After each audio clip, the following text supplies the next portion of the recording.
If you look at the word yoga, it means to unite. So it is just basically a way, a methodology, a game plan to be able to regulate the workings of the mind. One of the ways to breathe correctly is when your belly is moving in and out. If you're not breathing correctly, that can induce anxiety. You're like a microcosm of the entire universe, right? Like you have the whole universe that you hold within you. And when you meditate, it is just reflecting on the changeability of everything and the vastness that you hold within. When you do meditate, those walls that you put up often start kind of disintegrating.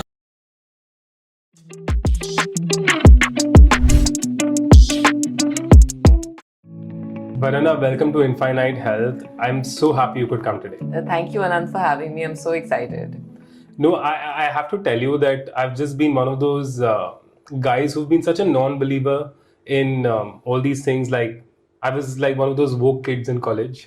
And I used to write articles on atheism and I never believed in all this like spirituality, breath work, yoga. I always used to find them very hoo-ha, to be honest, but I'm a very different person in the last 10 years. And I think you are very strongly responsible for that as well, since I've been working with you. But Varuna, like just to delve in, what do you do and why is it important?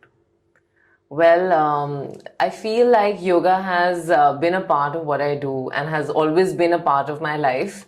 It was something which was very organic because I started literally, sort of thrown into it from the time I was around 3 years old. And I used to be an extremely sick child, always down with a cough and a cold, getting fever.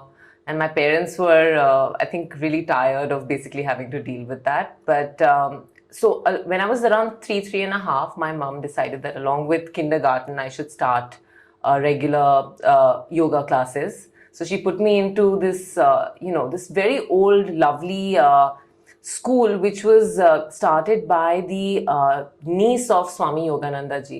It's right opposite our house, called the Calcutta Yoga Center. And I started going there, and then suddenly I found that, I wasn't getting as sick. I noticed that I was just more energetic, more creative. And I think by the time I was 6 or 7, it was just something that I couldn't do without. It was just a part of my daily routine. I mean, you were just a kid. Like, you never felt like you were being pressurized to do something like that? I'm just thinking out loud. It was a whole new world, actually. And I realized that I naturally, I think, flowed towards whatever the teacher was talking to me about. And I loved the way they approached yoga. So it wasn't like, hey, we're here to teach you something. It was always a one-on-one class. So I went in there and then they would say, okay, these are the things that you need to do that will kind of give you the benefits that you're looking for. Even as a child, they would explain it to you like, you were somebody who understood. Not like you were a little kid and, you had to do whatever they told you to.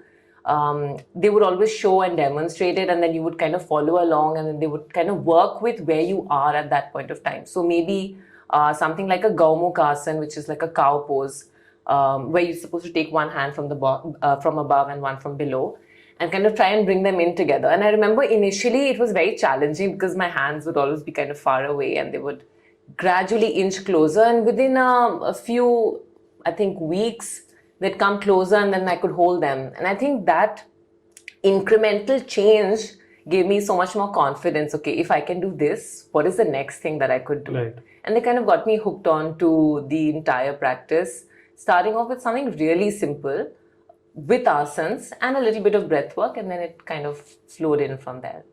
But you must have had such a great teacher for you to feel so inclined towards a subject, because as children, we are so, we just keep trying different things and we get bored and tired easily. I mean, in so many ways, it feels like you so naturally went inside this and naturally got to this point where you are. But my question really is, you said that you were a sick child and this something really helped. Like in retrospect, now that you know so much about yoga and breath work, and like, how do you think that changed your health in that way, like in retrospect? I think, there are moments when I look back and I remember a lot of people, I think when they experience something very life-changing and traumatic, it kind of shifts something inside you. So I was initially as a little child dosed with a lot of antibiotics. It was out of my control. And I found that it would make me even sicker, because after a point, your body kind of resists that.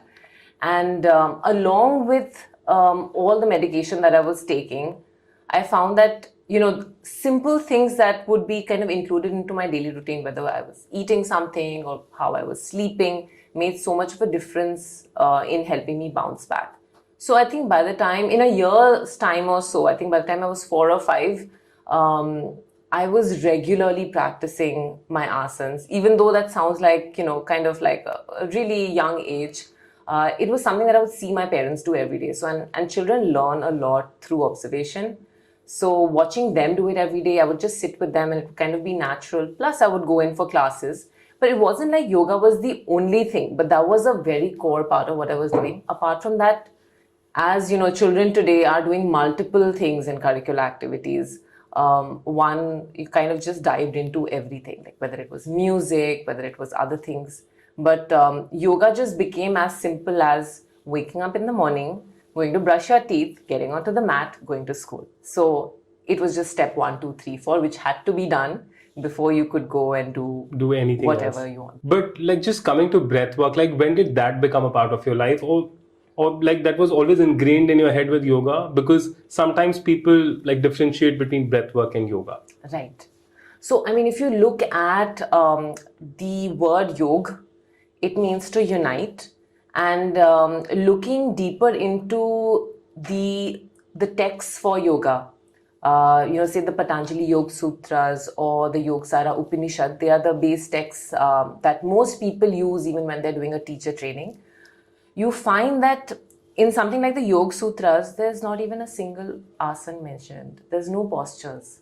So it is just basically a way, a methodology, a game plan to be able to regulate the workings of the mind, the inner workings of one's own state of consciousness. So what was very interesting is that became a roadmap to understand that in the Yoga Sutras it is written that there are 8 pillars to yoga. And most of us just get stuck on the asana part of it, but there are 7 others. And asana is only the third of those 8 pillars. And then you kind of work your way through all the different elements that make yoga what it is. And a very important part of it is asana and pranayam. So pranayam is breath work. And again, a lot of people think it is extremely complicated to start breath work. How do you get to understand what is breath work? To figure out what breathwork works for you is really, really important, which is why it's important to have a guide and a teacher to help you through that. It's just funny because, we stay alive by breathing. I mean, irrespective of whether we are awake or we are sleeping, we are always breathing continuously, right? Absolutely. I mean, but just speaking pathophysiologically, every disease has its root in the lack of oxidation.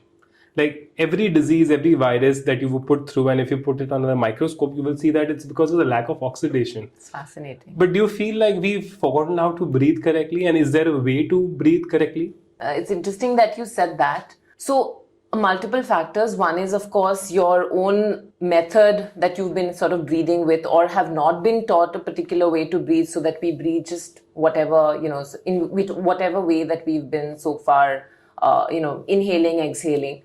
However, I mean, there are a lot of factors that play a role, of course, pollution and other things, which will impact how deeply you're breathing or how much you can breathe.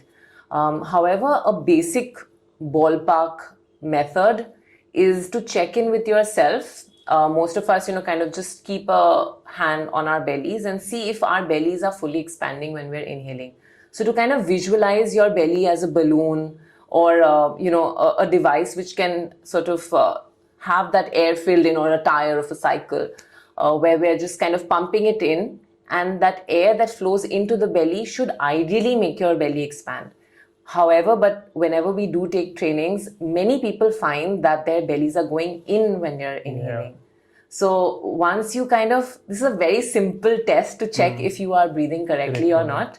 And I mean, you can easily try this out and see if it has been, so far a proper way that you've been breathing or not. And you can try and consciously change that through the day. So that would make a big difference, because when you're inhaling, you're doing a full abdominal breath. Your body is kind of making space for so much more oxygen to move in. That's very interesting, because I was reading the same thing which you just said, that when you're like one of the ways to breathe correctly is when your belly is moving in and out. Yeah. And the weird part is that most obese people, they don't like that. Like when they're breathing, they don't want their bellies to come out because they're so conscious about how they look. And like I'm just one of those examples because like for a long part of my life, I used to always make sure that my belly is just tucked in, no matter what. Like, you know, people used to say, just hold your breath most of the time so that your belly will go in.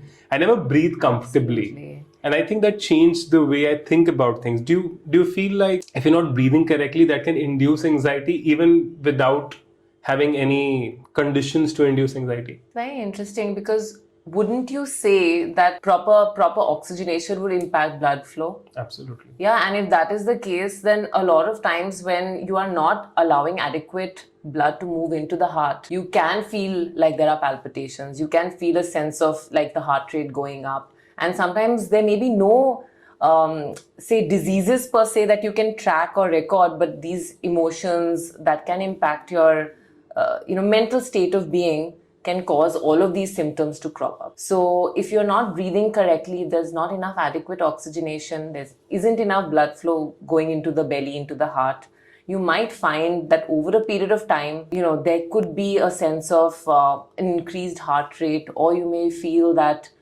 there could be anxiety that's kind of building up because there isn't proper in and out flow of breath that is happening. That's interesting because I also want to correlate this to the gut. Okay. Because, when I'm feeling anxious, like I feel it in my gut. Right. Right. And the other way around, like if I have gut issues, I feel very anxious.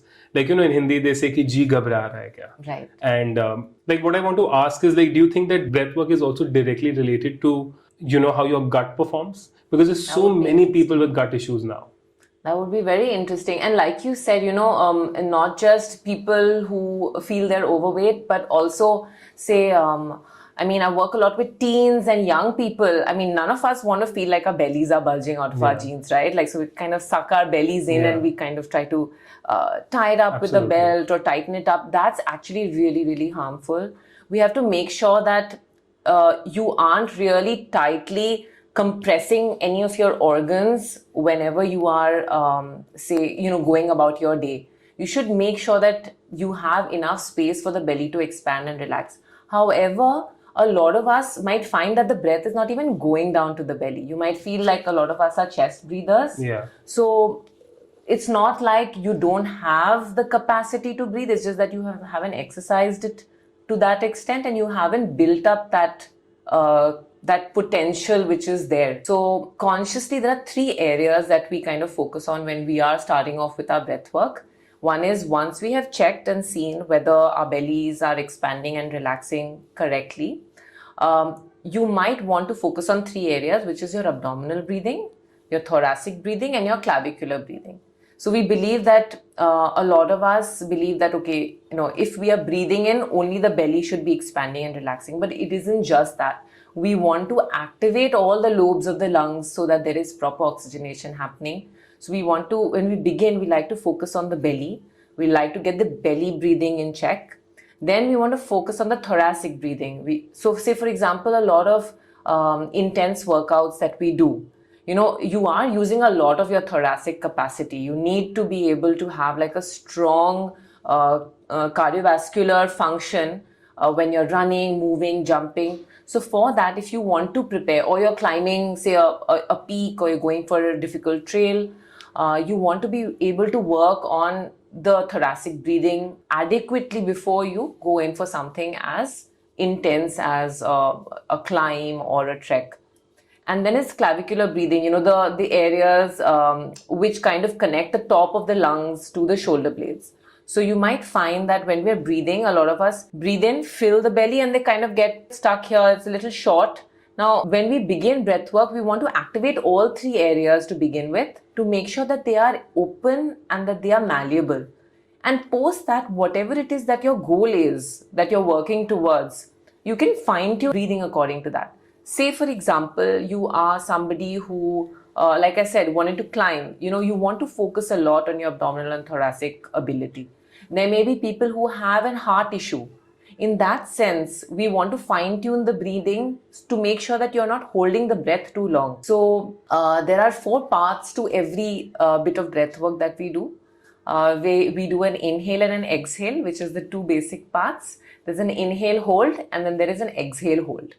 For people who have hypertension, blood pressure, cholesterol imbalance, we would not recommend holding the breath. Maybe you could decode a little bit more as to why so, but that would ideally, according to yogic texts, build up too much pressure in the system and can heighten your blood pressure or can create too much of a shift, which is not optimal for those who may have There is a other scientific explanation issues. for this, but yeah. I would love to know what that is.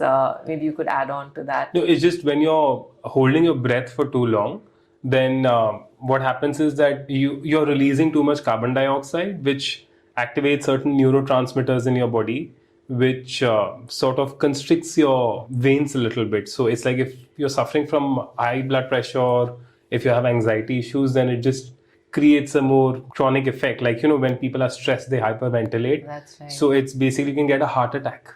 Right. Because you're hyperventilating and you're removing so much oxygen that you could literally induce psychosomatically heart attack. So I think that works in the same concept. I mean, logically, yeah. And even when it comes to breath work, usually we focus on 3 different types of breath work. And then, like you said, when we're working with someone one-on-one, we want to fine-tune to whatever their needs are. So just a little bit of a background. So according to Ayurveda, each of us have a particular type of constitution or a combination of constitutions, which are called doshas in Ayurveda.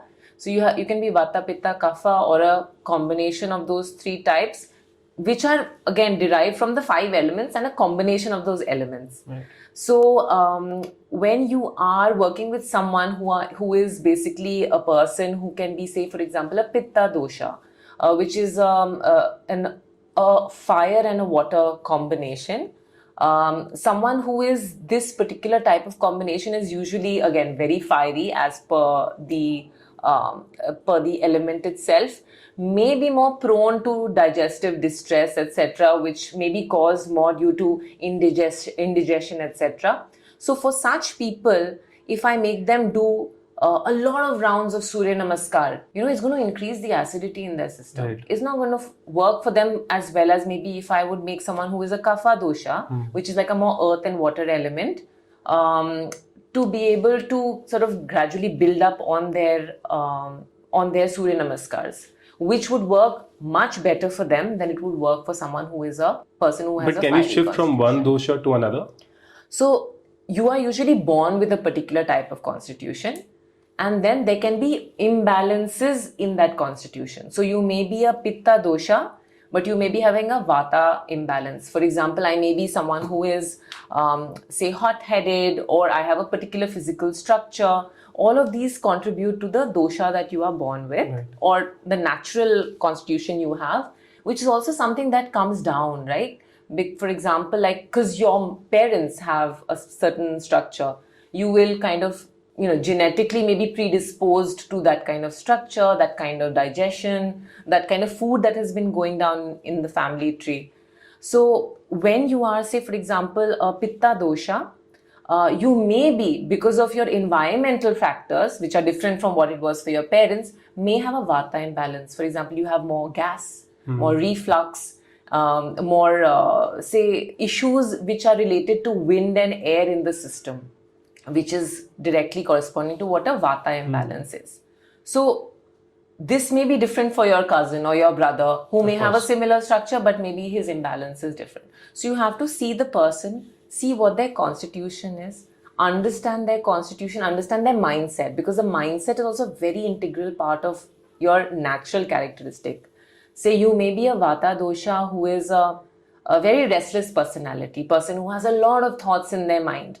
Person who is a Kapha dosha is usually more relaxed, more steady. They're usually the kind of people who come and, people want to come and share their personal thoughts with or ideas with, because they know that's a safe space for them. They're more warm, nurturing. People who are Vata dosha can be, very passionate, very quick to respond to certain things. So in that case, they would need more grounding foods, more grounding yoga practice, a longer routine before bedtime to sleep because it takes them time Yeah. to kind of wind down and they can't suddenly switch on and switch off. So it would depend a lot on the person themselves. And then breath work to top it off would have to be something that is grounding and very like sort of helps you slow your thought process down rather than heighten it up. This is very interesting because I first want to ask is so can you determine a personality type based on the dosha? Because I'm just in my mind, I was thinking of the INFJP personality type test that we do. I mean, based on someone's dosha, can you predict their behavior to a certain extent? I mean, that is what Ayurvedic doctors do. So, according to Ayurveda, there are more than around 88 different types of pulses. Okay. So, they basically they do something called your Nadi Pariksha, where they kind of hold your pulse and they kind of diagnose which dosha you are, which of the three. Oh, so it's basically the pulse which will determine my dosha, and I can't be. But they also observe you. So can I be a bit of all doshas or it's there one? is three dosha also, where you can have enough of those, Okay, all okay. three elements. Right. So Okay. you can be 2, you can be 3, or you Okay. can be 1. Okay. So there are a lot of permutation combinations Right. where again each of the 3 doshas are determined by 2 elements each. So there is like your Vata dosha is basically wind and space. You have Pitta, which is fire and water, and then you have Kapha, which is earth and water. So, but that's why I'm asking, like through breath work, is there a dosha which is more superior to the other one? Like, I mean, if you had to say the healthiest person, like a very healthy person, can he have any one of those doshas and still be one of the healthiest people? Absolutely, because the idea is to be able to balance out the Negatives, imbalances. okay. So whatever there is, like whatever you're born with, like there are certain predetermined conditions that we're all born with, right? And we can find the optimal health within those parameters. So we have to try and find that steady point with whatever factors that we have in hand, plus being able to make the choice to kind of create a schedule for ourselves that we are optimizing whatever we do currently have. Say, for example, some people are not genetically predisposed to be very tall, right? So maybe you can't push yourself to be taller, but at the same time, you can say if you want to work towards being stronger, want to be faster in particular sport, you can work towards creating that routine for yourself. So say, for example, if you're playing basketball or you're running, the kind of things that you would need for each of those things would be different. So once you are able to kind of streamline your thought process, you'll be able to get help, with a teacher, guide, multiple teachers, maybe a team to be able to set that routine for you. So we were doing some very interesting work for golfers. And we were working with the Golf Academy, for a couple of years, where we were taking young people, working with young people who are becoming professional golfers and helping them understand their own mindset and their own, thought patterns, and working with them to come to that point. The goal is the same for everyone, which is to be able to get the best score on those 18 On the game, holes. And the need for each of those students was different. So you do have a group setting where you can do general things, where you can work with them on certain things which will work for everybody. So like I said, there were 3 basic categories the breath work is kind of divided into. Your balancing breathing, like a balancing pranayams, heating pranayams, and cooling pranayams. So heating and cooling, usually we want to fine tune for each person, but balancing pranayams are general and they can be done. Like everybody across the board can do them no matter what issue they have or what challenges they have. So something like an anulom vilom that you've heard so many people do is something that everybody can do. So that's general day-to-day things that you can function better. Yes. But something that has really helped me honestly is my sleep. I mean, because I wanted to come to Yoga Nidra because sleep has been such a big issue for me. Like it's been very erratic. Like sometimes I sleep early, sometimes I sleep late, and Yoga Nidra has something that it's also a breathing technique, right? It's also a form of breath work. I mean, how does Yoga Nidra work really? Because it really changes the way you sleep. Like, I mean, I've become such a fan of it since you've taught me Yoga Nidra that's just how I sleep now. So I'll share a quick little story. How Yog Nidra actually began was there is, of course, a lot of experimentation that was happening in Europe and in India in the 1920s. There were a lot of different conferences happening. It wasn't called Yog Nidra then. Swami Satyanand of the Bihar school basically coined the term Yog Nidra, where he had a disciple called Swami Niranjananand, who is currently heading the Bihar school. Now, Swami Niranjananand was a little boy at that time, and he would get Swami Satyanand would put him into this psychosomatic sleep state, and he would read out the scriptures to him, read out information to him, and when he would wake up in the morning, Swami Niranjananand would retain all that information. So the idea was that while he goes into that sleep state, most of us usually find that the body is rested, but the mind is still active. But by giving him the commands that he was putting the mind at rest too, and he was speaking to this boy's subconscious mind. So if you've been through, my book More Than I Am, there is one whole chapter which is dedicated to conscious, subconscious, and superconscious mind. So he basically activates the superconscious mind through those different instructions to be able to teach him what he wanted. We can rewire that subconscious mind or draw out information from that subconscious mind to reach the goals that we want, depending on what it is that we want to achieve. Right. Because I remember, I think the first time that I did Yoga Nidra was when you asked me to be a third person. I mean, is that the same thing as Yoga Nidra? That was a special guided visualization which I did. Because there's also another thing that we do in Yoga Nidra. I don't know if it's a common thing or if it was specifically for me, is that you asked us to breathe 27 times. Yes. And you said that if you forget count, you have to do it again. I really want to know why that is. So that is the traditional style. Actually, in the Bihar school, they do that. And every time I used to, do that with my teacher, I used to be like, oh God, I cannot forget my count because I'll have to start from 27 again. So I think that's just put into place. So you try and keep bringing your awareness back into the present moment. Right. Which is what is so important when you're doing Yoga Nidra, because the natural tendency of the mind is to kind of drift off. And when that struggle happens is when you kind of start walking the path between conscious and subconscious mind. So that struggle is very important. So those instructions are put in there for a specific purpose. Yeah, so like 27 has a significant meaning behind it, or it's just a number that seems odd enough for you to think that, okay, there could possibly be it would possibly take longer to count down all the way to 0, but a 30 or a 50 just sounds so much bigger. So I think 27 feels okay, I'll still manage. But I really want to come to something that I've been very obsessed with all my life has been, how to approach health or anti-aging, and like oxidation or, lack of oxygen or oxidative stress has been such a huge part of the anti-aging process, or how to approach health. And like breathwork has been so important. Like, I started taking this supplement called NMN because like one of my favorite scientists recommended this molecule, and Decode Age in India actually makes this molecule. Right. But at the root of it all is like the level of oxidation that we're taking, and NMN is a supplement to help us get through that.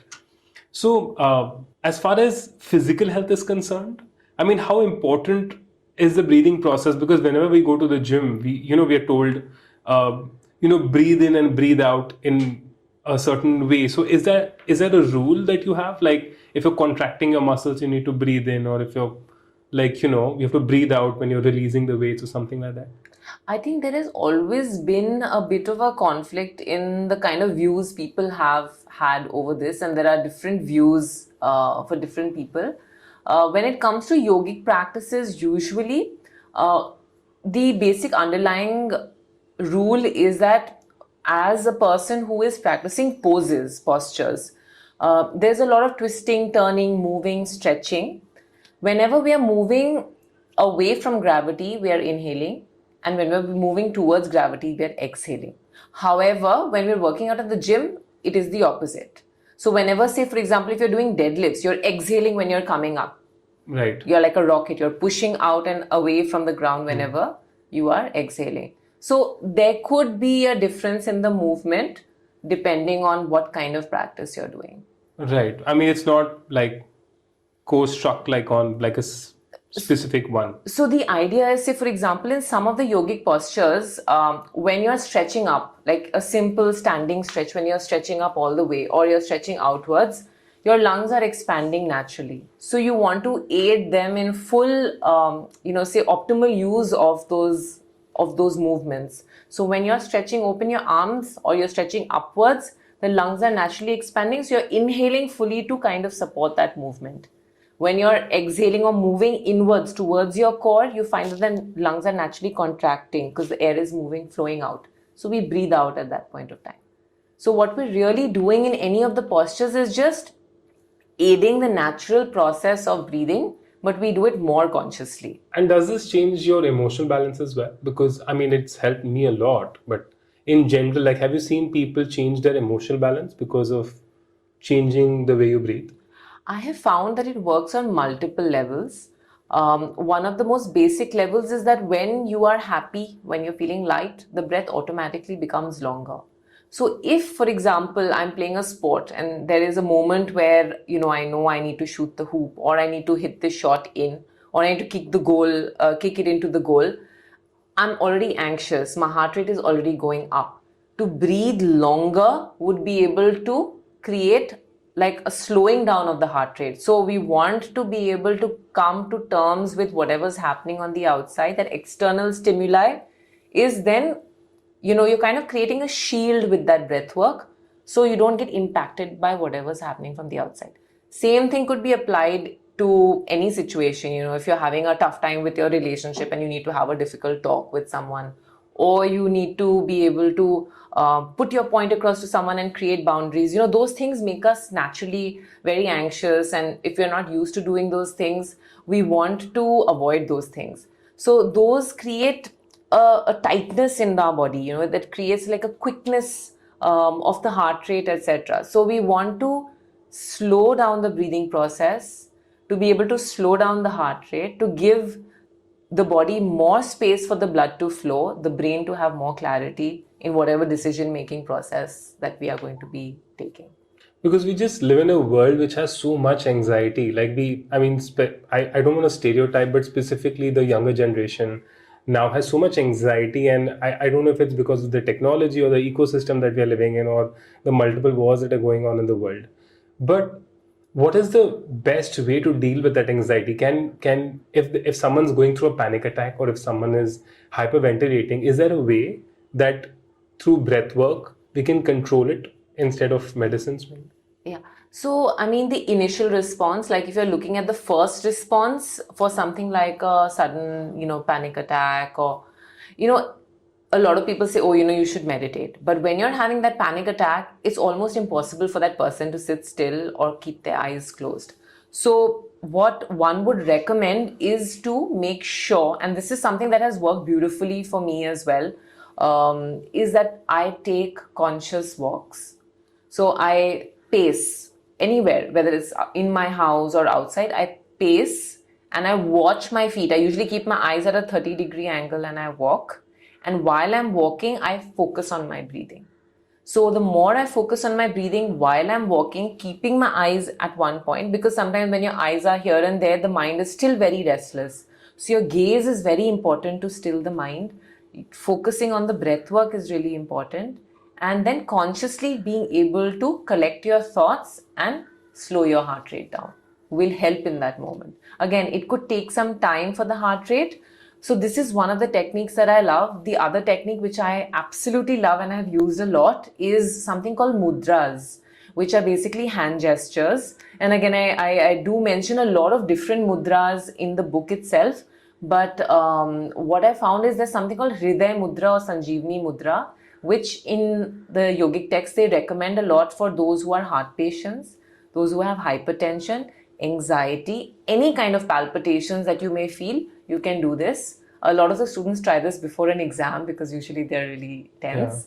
Yeah. It looks something like you put your index finger on the root of the thumb and you bring the middle and ring finger together. So it kind of looks like a deer. Like this? Yeah. Okay. and you sit with it for a few minutes. That's it. That's it. You just sit with it. If you're traveling in a car and you're really anxious for an interview, you just hold it.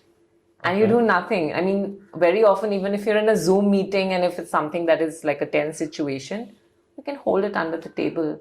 And it brings in a lot of clarity. It immediately slows down your heart rate. That's a really cool trick. Yeah. I'm going to try it It's for a my cool client trick. meetings. Let me know how it goes. But does this make you more spiritual? And what is spirituality for you? That's a very interesting question. I think for me, spirituality is just being able to connect with your own spirit Right. and with your own self. So, if I'm really boiling it down to what I believe spirituality is, it is being able to see myself and others. So, how I would work and interact and be able to share and connect with myself and other people should be more or less something that is the same. Like I would feel connected wherever I go. So even if I'm traveling to another part of the world and I'm taking a session with someone, a lot of people talk about the concept of self-love, and sometimes they build those barriers and walls around themselves. They find it hard to connect with other people. So sometimes I just, when that happens, when that mind block crops up, usually we discuss it, with a lot of our friends, and we just say that, okay, look at the other person like you would be talking to yourself, and see, okay, yes, the other person may have cultural differences, may have other differences, but at the heart of it all, there are some basic values that remain the same. So I think spirituality is recognizing those values, knowing that those basic tenets of humanity remain the same for everyone. Oh, fair enough. But just to delve deeper into spirituality, like you said something very interesting about getting to know yourself. Because I think through yoga and through breath work, there's such a big part of ourselves that we sort of self reflect and we sort of start thinking about. Do you think that forms the basis of spirituality in some ways? I mean, think of it this way. And I know this sounds very esoteric. It's like you're like a microcosm of the entire universe, right? Like you have the whole universe that you hold within you. Absolutely. And when you meditate, it is just reflecting on the changeability of everything and the vastness that you hold within. Again, big words, but when you do meditate, those walls that you put up often start kind of disintegrating. So when I meditate, I like to think of the entire cosmos inside me. It's a very simple way to meditate. Think of all the cells, right? Like the different planets moving inside you. Think of all the space inside and between those organs and between those cells, between the protons, the neutrons, the nucleus, so much space inside you. So we never really focus on that. So when I meditate, I like to think of myself as like a tiny little bit, a reflection or a mirror of the entire universe, and it is a part of, a part of the entire universe. So that makes it very, maybe in some senses, non-religious. I mean, there's no ritual associated with it, but I like to look at it like that. But do you think this is tied to karma in some ways? Because I have to recall this incident. Like many months ago, when I started doing breathwork with you, I had just gotten out of something, and I told you that like I feel guilty about being happy, and I feel like because I'm so happy now that my karma is going to get me somehow. And you told me something that really resonated with me. I don't know, it's just something that stayed with me for the longest time. And that's, you said that karma is not based on causality, it's based on teachings. Like karma is a teacher, not a causality, that if you've done a bad thing A, then a bad thing B will happen to you. That if you are suffering, that is your karma. I mean, how do you bring in karma in this whole, and what is karma for you? It is a really complex subject, but I think very simply put, we are creating karma every moment because we are allowing what is happening right now to become a pattern embedded within us. So I would say in some senses, it is a higher universal law. So it's not that, when you do something bad, or whatever, you're doing something and you think that it's really bad, it will kind of rebound and hit back at you. It is more like you are doing something, an action, and if you really feel it is bad, it becomes really bad in your consciousness, and you're sowing the seeds for that. So if you feel that, say, for example, you're in a particular relationship and you take on a role in that relationship, you're wearing those clothes, of whatever personality you want to create, you are basically conditioning yourself. And that conditioning is what is karma. To shed those clothes and to shed that conditioning is what can help you let go of that karma. So again, in ancient times, in recent times, what happens is that a lot of teachers, they teach you something called, like higher masters, they'll teach you something called kriyas, where they have different types of breathing practices, different type of structures to those breathing movements. They call kriyas. They're basically to energize right down to the cellular level, so that the spiritual energy currents can move through your body in a way to help you shed those old patterns and conditioning. So that will not only help you regenerate physically. You might have heard a lot of different stories where people are healing miraculously and they suddenly feel that, they are feeling brighter, lighter. They don't have that baggage anymore. It is because there's a deep cleansing process associated with it.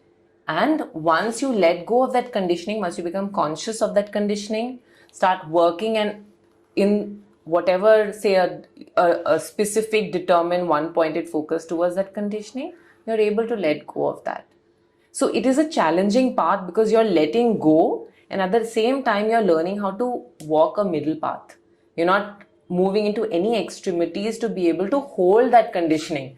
Any extremities, if you're doing too much of one thing or the other, will again create that conditioning. Right, fair enough.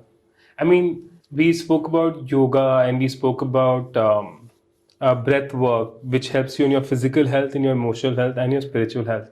I mean, I have a very weird question, but like there's so many people who are broken nowadays, or like in terrible misery, or just don't know where to begin or start approaching their mental health. Or, I mean, where does that person begin? Like, what is the simplest? I mean, I don't want to make it too simplistic, but what is like the simplistic thing a person with really terrible emotional balance could start off with, just to start changing their views on life or start being happier? I mean, if that's Yes. makes sense. Yes, I get that. And, though some time ago I would have just said get help, a lot of people in that space may not want to immediately get help. So one of the things that is very effective is becoming aware of the issue itself. So recognizing, accepting of the fact that there is something that needs to be worked on in the first place. Sometimes what really helps is to make a list, to put down the things that you do want to work on within yourself. So one of the things which is essential, and I would definitely highly recommend, is finding a good therapist who can help you kind of navigate those spaces, because they can be a very, very strong foundation for all your growth later on. Yeah. Secondly would be move. Just get any kind of physical activity in. It doesn't cost money to just go out for a walk or a run. Get a mat out in your house, put on a YouTube video and get onto the mat to do any kind of movement. Those will itself change and you sort of, bring about so many good positive hormones in the body that will help you feel lighter, even if it's for a short period of time. Because those short moments will slowly become longer moments, will become longer periods of time. So you have to start somewhere. And I'm just talking from a very basic level. And of course, stepping into a yoga class or a mindfulness class. And if you feel you have the need to, and if you have the desire to kind of dive into your own mind space a little bit more, reading books about it, practicing different techniques really, really goes a long way. But how important do you think mindfulness is? Because you just mentioned mindfulness, and there's so much research about mindfulness nowadays, like mindful Massive. eating, mindful working out, mindful movement. Yes. And how important do you think is for a child today to be mindful of things? Like, because we are filled with so many options. Like when we go to a restaurant, you have 100 different foods to choose from. Yes. So how does mindfulness help? Like, where does it come from? So if you notice that usually mindfulness comes very naturally to children. Children don't really have to make that much of an effort to be mindful. It's part of their nature. In fact, it is adults who need to work more towards being mindful, because and being more childlike, because it brings a sense of naturalness, innocence, openness to our environment and surroundings and people. So I would say for children, to be able to help them to retain that mindfulness is very important. Not so much as introducing the concept, but consciously talking to them if you are, a parent or a caregiver or a teacher, to be able to consciously remind them. Because again, I started quite early, and I feel like this really helped me when I was, say 3-4 years old. Being someone who is highly restless was my basic nature. To find stillness at some point in the day is very important. So through games, through different activities, I was able to start off with Yoga Nidra. In fact, Yoga Nidra was the very first thing along with chanting that was introduced to me. So it was always a game. It would be like, I'm going to chant, you keep your eyes closed, just sit in one place and see how you feel after this chant. So my grandfather actually used to do that for me. And he taught me how to do the Yoga Nidra. He used to take me through the whole process, and then by the end of it, we would wake up and then we would do a question answer. We would say, okay, today it was really good. Today I was not as deep as I was yesterday. And that process helped me understand what was happening each day and helped me kind of progress. But there's something we did in Yoga Nidra since you brought it up, and that was, like you said, it's not a part of normal Yoga Nidra, but you asked me to, for conflict resolution actually, you asked me to imagine a conflict situation for myself, and then you said you need to be a third person, and that really helped me. Like, does that have a name? Is that like a therapy? So actually, if you go through the Yoga Sutras, one of the most important sutras basically says that yoga is you, the act of observation, and the object. When all these three things come together, that is yoga. You're unifying all three things. So what happens is that when you're in a situation and there's a problem, usually we try to immediately act on the problem to solve it. However, a problem can never be solved on the same level that it has occurred. So you always need to take a step above to be able to see that in perspective and then be able to come up with a solution. So the visualizations that we did were structured and curated specifically so that it is easier to come up and create a solution and a pathway for you yourself naturally, because your brain and your body are so intelligent that it already knows what to do. So would you say this path of breathwork, yoga, Yoga Nidra, spirituality, sleeping well, leads to manifestations and visualizations? Because if you start visualizing better, I mean, you will start manifesting better. So for people who are, I mean, they might be physically very good, but there are so many people out there who have so much difficulty in getting what they want. They keep saying, I work hard, I work 12 hours a day, 15 hours a day, but I'm not getting what I want. I mean, do you feel in some way visualization and manifestation would be so much better if a person starts doing all these things? Absolutely. And in the sense that, we have a lot of resistance in the body and mind we are not aware of. So the process of mindfulness, the idea of mindfulness, to be fully aware of your mind, is to be able to decode and understand all the layers of resistance within yourself. Yeah. So, say if you are, resisting a particular thing, or if there's a business meeting happening and there's something within you which is saying, okay, I don't know if this is the right fit for me. Listen to that and go deep and understand why that is happening. Is it just a resistance, or is it your sixth sense speaking?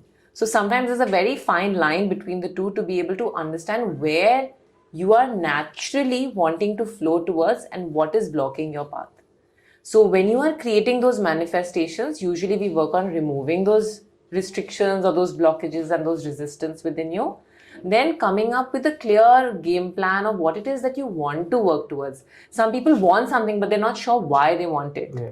To be able to understand why they would want to go into it and whether they really want it. And then to come up with something that they do want to work towards, and then creating a clear pathway on how to achieving it.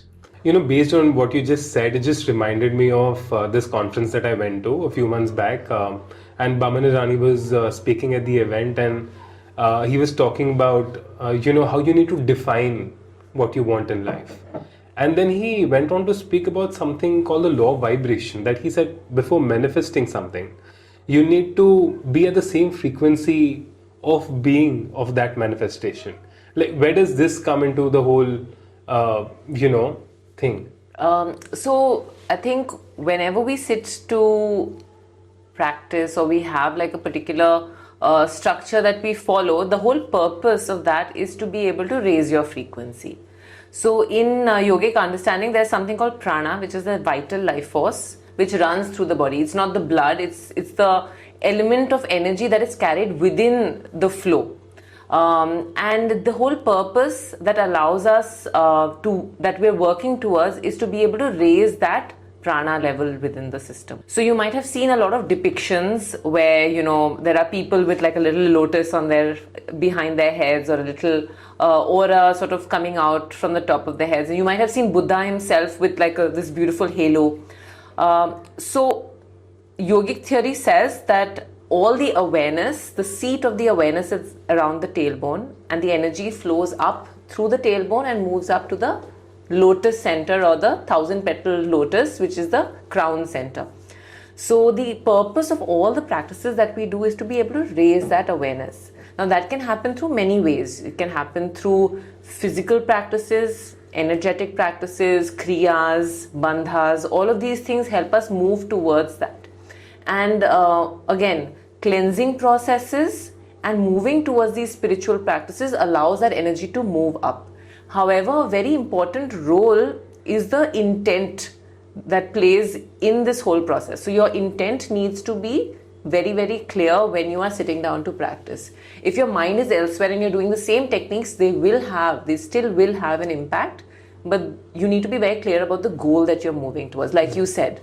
So again, in yogic theory, when we are sitting down to define what it is that we want to move towards, we not only need to know a general idea of what it is, we need to be able to boil it down to specifics. Specific is terrific. Specific is terrific. And even more terrific is if you can, create a visual, and not only the brain will understand the visual that you're creating for it, but it will connect to the emotion that you're feeling behind the visual, which is very important. Right. So if someone is working towards winning a tournament, for example, or excelling in an exam, or creating a certain bank balance for themselves, visualize the exact amount down to the rupee, down to the paisa.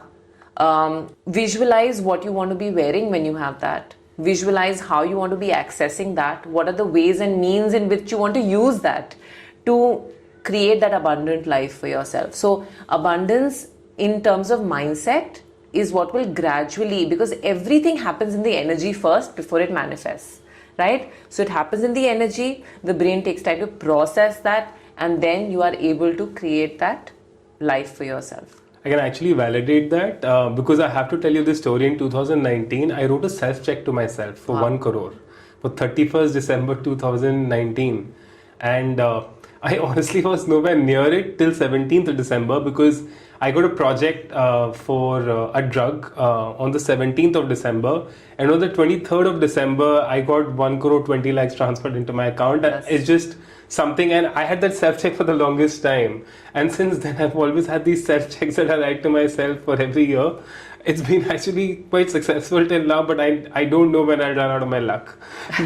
but anyway, but I know that you're a lawyer. How did your vibration and manifestation made you reach to this point? Again, like I mentioned earlier, I started yoga at a very young age. I had no intentions of being a teacher.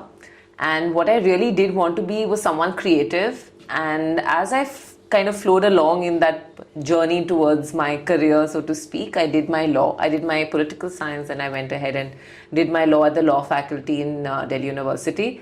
And I worked in law for some time till I realized that my true calling was, teaching yoga and meditation. So I truly believe that there is something that is a vocation and there is something that is a calling. So if you can kind of connect with yourself, you automatically flow towards your calling. So it is my passion and absolute pleasure to be able to teach meditation and work and coach people like every single day. And I feel like it doesn't even feel like work, but it just brings in a lot of satisfaction. That's beautiful. Because there's so many people who are watching this just right out of college or, just starting to begin their careers. I mean, as a As someone who has so much of experience, I mean, for so long, I mean, what would you suggest they do just to begin, or some simple things that they could do at home just to begin having a better emotional balance? Yeah, I think one of the easiest ways to incorporate wellness into your day is to make it very, very accessible for yourself. Say, for example, just stepping out of your house in the morning, allowing for sunlight to kind of flow in, be with that sun for a few seconds. If you are in a space which doesn't have sun, you want to be able to have a UV lamp or something at home, which is giving you that wake up call to your brain. Sunlight is so important for mental wellness, and you need to be able to have that every day to kind of feel that energy, feel good, allow yourself to sustain that through the day. A gentle practice in the morning is advisable if you are someone who usually feels too lazy to get out of bed to kind of do your workout or whatever.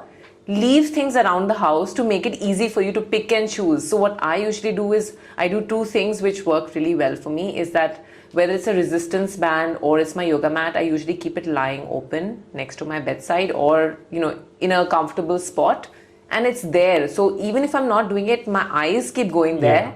And while I move around, sometimes even in between meetings, I'm doing stretches, I'm opening out the body, getting back into the postures, and then back to my meetings. So you're not only confining it to one part of the day. Have a structure, but it is always nice to have them very, very easy to reach out to, because then you end up doing it rather than not doing it. And the second thing that I like doing is to combine things. So there's like a bit of a combo effect where I tell myself, okay, on once a week I actually have coffee, just once a week, which is usually on a Saturday. And I have a particular kind of coffee. So I tell myself I'm not going to go have that coffee unless I finish my workout. Right. So I have to do that particular workout to be able to have what I want. Coffee. So you can combine things like that to be able to make sure you get it done. I think that's amazing advice. Varuna, I'd love to talk about this in so much more detail, but since we're running out of time, but thank you so much for coming. It's been a pleasure having you. To the audience listening at home, thank you so much for watching, and I'll see you next time. Now, before we end, I'd like to thank our sponsors, Decode Age. Decode Age is India's first longevity research company aiming to increase the health span of people. The supplements and tests are based on the latest scientific breakthroughs in the fields of longevity and aging sciences. The supplements they provide target the biological mechanisms that cause aging. For example, as we age, the NAD plus levels in our body decline, leading to mitochondrial dysfunction and genomic instability. Two main reasons for biological aging. And by supplementing with Decode Age's NMN, one can replenish the NAD levels in the body and tackle aging at a cellular level. Now, there are numerous clinical trials and experiments indicating that NMN increases the health span of individuals who consume it. I take it myself and it feels great. Apart from NMN, Decode Age offers other longevity supplements like spermidine, AKG, fisetin, and transresveratrol. If you want to start your healthy aging journey, then Decode Age is the place to be. Do visit decodeage.com and use my coupon code Anant to get a discount.